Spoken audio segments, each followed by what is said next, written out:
नमस्कार, मैं हिमांशी। स्वागत है आप सभी का हमारे कार्यक्रम पैम्फलेट पर्दाफाश में। तो चलिए शुरू करते हैं फैक्ट चेक नंबर 5 के साथ। मणिपुर को प्रोपेगेंडा फैलाने का आधार बना चुकी लॉबी इस बार सोशल मीडिया पर एक फेक न्यूज फैलाकर लॉ एंड ऑर्डर को बिगाड़ने का प्रयास कर रही है। एक खबर शेयर कर दावा किया जा रहा है कि मणिपुर में जातीय हिंसा में हिंदुओं द्वारा 5 मैतेई मुसलमानों की हत्या कर दी गई है। हालांकि फैक्ट्स ये हैं कि इन लोगों की हत्या प्रतिबंधित नक्सली आतंकवादी संगठन रेवोल्यूशनरी पीपल फ्रंट के उग्रवादियों ने की थी।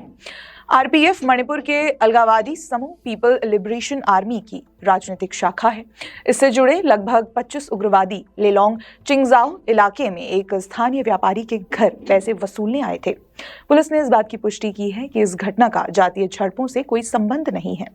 जाहिर है कि प्रोपेगेंडा प्रेमी मणिपुर को फेक न्यूज के जरिए जातीय संघर्ष के मंच में बदलकर अपना एजेंडा पूरा करना चाहते हैं।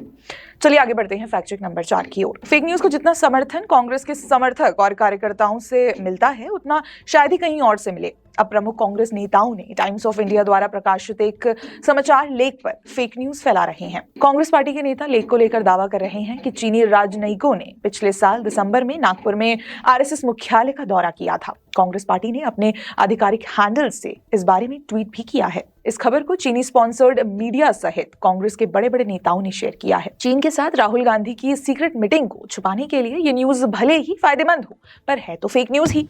सच्चाई ये है कि चीनी अधिकारी आरएसएस के मुख्यालय नहीं बल्कि नागपुर के आरएसएस के स्मृति मंदिर दीक्षा भूमि के दौरे पर गए थे। टाइम्स ऑफ इंडिया लेख को पूरा पढ़ने पर पता चलता है कि चीन के हिंदी शोध विद्वानों ने नागपुर में आरएसएस के स्मृति मंदिर दीक्षा भूमि का दौरा किया था। इसके साथ ही लेख में आगे बताया गया है कि आरएसएस ने स्पष्ट किया है कि चीनी प्रतिनिधि मंडल ने नागपुर के दर्शनीय स्थलों की यात्रा के हिस्से के रूप में हेडगेवार स्मारक का दौरा किया और यहाँ महल में संघ मुख्यालय का दौरा नहीं किया। इसके अलावा उन्होंने स्मृति मंदिर में किसी भी वरिष्ठ आरएसएस पदाधिकारी के साथ बातचीत नहीं की। अब कथित तौर पर चीनी फंडिंग से पत्रकारिता करने का दम भरने वाले और चीन के साथ गुप्त सौदे करने वाले आरएसएस को चीन का एलाय बताकर सिर्फ अपने ऊपर से अटेंशन हटाने का प्रयास कर रहे हैं। आगे बढ़ते हैं फैक्ट चेक नंबर 3 की ओर। फेक न्यूज पेडलर्स के लिए हर खबर झूठ फैलाने का अवसर है। इस अवसर का लाभ न्यूज 24 नामक मीडिया चैनल अक्सर उठाता नजर आता है। फेक न्यूज फैलाने के आदि इस चैनल की एक रिपोर्ट की तस्वीर के साथ ये दावा किया जा रहा है कि मोदी सरकार ने देश का 12 टन सोना बेच डाला है। ये दावा पूर्णतः झूठा है। न्यूज 24 को आर्थिक मामलों की समझ पत्रकारिता की समझ से भी कम है और इसलिए वो ये नहीं समझ पाया कि भारत सरकार ने वास्तविक सोना नहीं बेचा है, बल्कि उन्होंने सॉवरेन गोल्ड बॉन्ड के माध्यम से देशवासियों को निवेश करने का अवसर प्रदान किया है। आसान भाषा में समझा दें कि मोदी सरकार ने गोल्ड बॉन्ड की बिक्री में एक नया रिकॉर्ड बनाया है। वित्त वर्ष 2023 से 24 के लिए सॉवरेन गोल्ड बॉन्ड की जारी तीसरी सीरीज में निवेशकों ने रिकॉर्ड खरीदारी की है।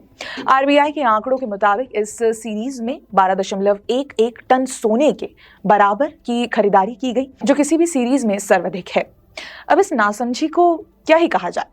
चलिए आगे बढ़ते हैं फैक्ट चेक नंबर 2 की ओर। लक्षद्वीप मालदीव कंट्रोवर्सी के बीच सबसे अधिक चर्चा में आए हैं एक्स यूजर एवं पॉलिटिकल कमेंटेटर मिस्टर सिन्हा, जिन्होंने प्रधानमंत्री मोदी पर मालदीव सरकार के मंत्रियों की आपत्तिजनक पोस्ट का जवाब दिया। माना जा रहा था कि सोशल मीडिया पर मालदीव को बैकफुट पर लाने में मिस्टर सिन्हा नामक अकाउंट का महत्वपूर्ण योगदान रहा। यही कारण है कि लेफ्ट लिबरल लॉबी को इस शख्स को बदनाम करने के लिए फेक न्यूज फैलाने की जरूरत पड़ गई। दरअसल मिस्टर सिन्हा की कुछ फोटोज के साथ ये खबर वायरल की जा रही है कि मिस्टर सिन्हा पर पीडोफाइल और रेप करने के आरोप हैं। सोशल मीडिया यूजर झूठी खबर फैलाने में लगे हैं कि उन पर मुस्लिम युवती के साथ रेप करने का आरोप है। ये दावा पूरी तरह से झूठा है। इन फेक न्यूज पेडलर्स के खिलाफ मिस्टर सिन्हा द्वारा एफआईआर दर्ज करवा दी गई है, जिसके बाद सोशल मीडिया यूजर ने अपना पोस्ट भी डिलीट कर दिया है। चलिए आगे बढ़ते हैं फैक्ट चेक नंबर 1 की ओर। राम मंदिर पर प्रोपेगेंडा फैलाने वालों में अब दैनिक जागरण का नाम भी शामिल हो गया है।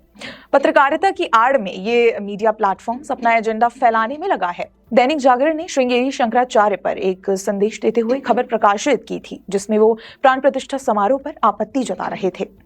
हालांकि श्रृंगेरी मठ ने इस फर्जी खबर के लिए दैनिक जागरण की आलोचना करते हुए कहा कि परम पूज्य शंकराचार्य ने ऐसा बयान नहीं दिया है।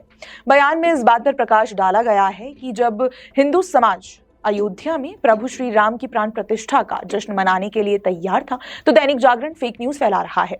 उन्होंने लिखा कि परम पावन शंकराचार्य स्वामी जी ने ऐसा कोई संदेश नहीं दिया। और ये संदेश झूठे प्रचार के अलावा कुछ नहीं था। अपने बयान में श्रृंगेरी मठ ने भक्तों से केवल मठ की आधिकारिक वेबसाइट www.sringeri.net और पीठम के सोशल मीडिया प्लेटफॉर्म पर प्रचारित बातों पर विश्वास करने के लिए कहा। अब दैनिक जागरण को खबर के नाम पर एजेंडा परोसने पर क्या मिल रहा है, ये आप तय करें। और फेक न्यूज के प्रति सचेत बने रहने के लिए बने रहें द पैम्फलेट के साथ। धन्यवाद।